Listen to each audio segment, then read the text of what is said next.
Assalamualaikum warahmatullahi wabarakatuh. Saya Diki Julianto dengan NIM 251000143. Di sini saya akan mempresentasikan yang berjudul Transformasi Hukum Perdata Nasional melalui Pembaruan Hukum Perikatan. Hukum adalah cerminan peradaban. Hukum perdata khususnya hukum perikatan adalah tulang punggung dari setiap interaksi ekonomi dan sosial masyarakat modern.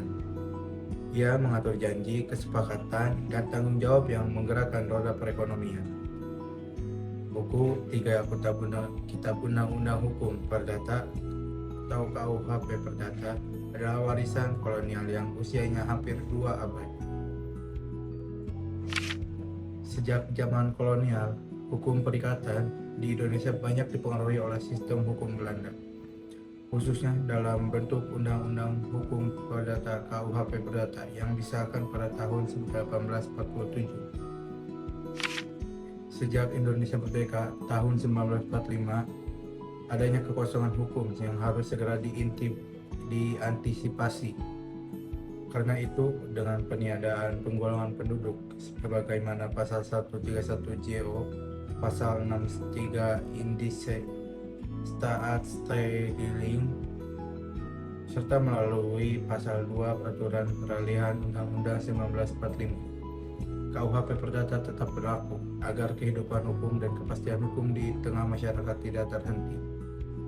PW atau KUHP Perdata mengatur berbagai hal mengenai perikatan, baik yang berhubungan dengan kontrak, ganti rugi, serta hubungan antara kreditur dan debitur. Hukum perikatan ini menjadi acuan bagi sistem hukum perdata di Indonesia, meskipun telah mengalami perubahan dan penyesuaian dengan keadaan sosial, ekonomi, dan politik Indonesia yang terus berkembang.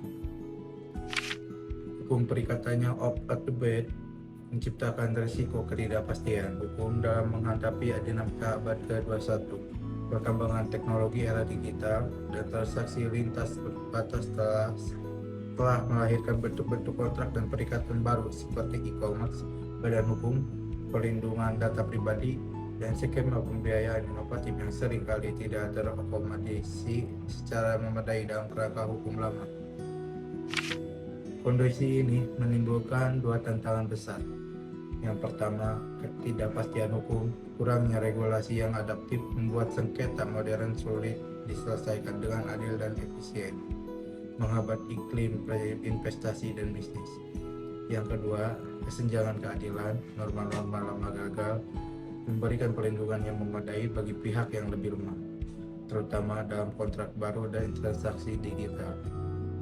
Oleh karena itu, pembaruan hukum perikatan bukan lagi sekadar pilihan, melainkan keniscayaan konstitusional dan kebutuhan ekonomi bangsa.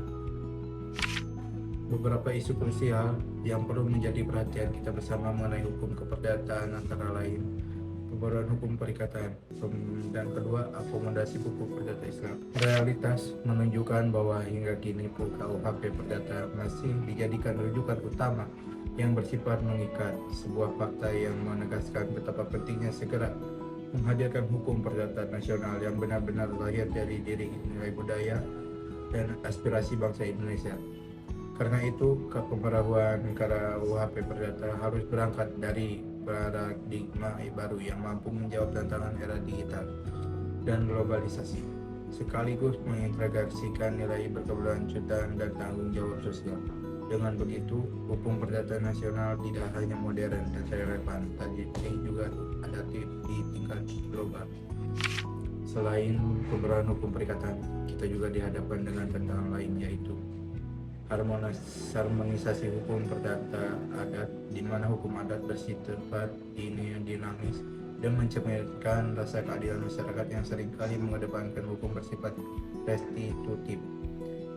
Yang kedua, sinkronisasi peraturan lintas bidang, di mana terdapat masalah ketidaksinkronan dalam peraturan undang-undangan, terutama yang berkaitan dengan ekonomi syariah dan arbitrase.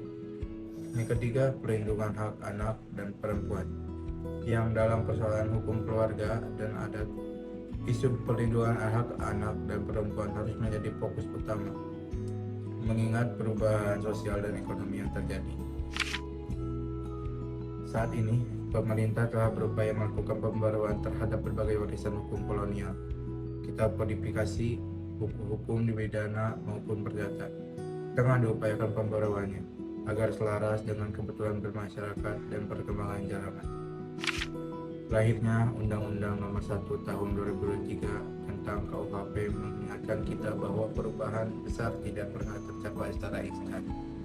Ia merupakan buah dari perjalanan panjang jerih payah anak bangsa dalam melakukan rekodifikasi, mengharmonisasi materi yang sebelumnya tercecer di berbagai peraturan, dan akhirnya merangkai kembali dalam satu kitab hukum pidana nasional yang baru.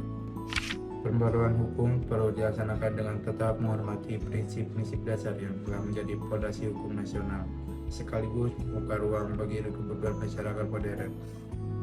Dalam konteks inilah penelaahan atas fitur-fitur unggulan KUHP Perdata menjadi penting. Tidak dapat dipungkiri, kitab ini telah memberikan fondasi yang kokoh bagi praktik hukum perdata di Indonesia.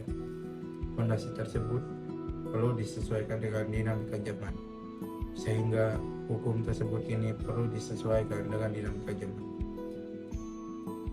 sehingga perdata kita tidak tertinggal, melainkan berkembang menjadi sistem yang lebih modern, relevan, dan mencerminkan jati diri bangsa.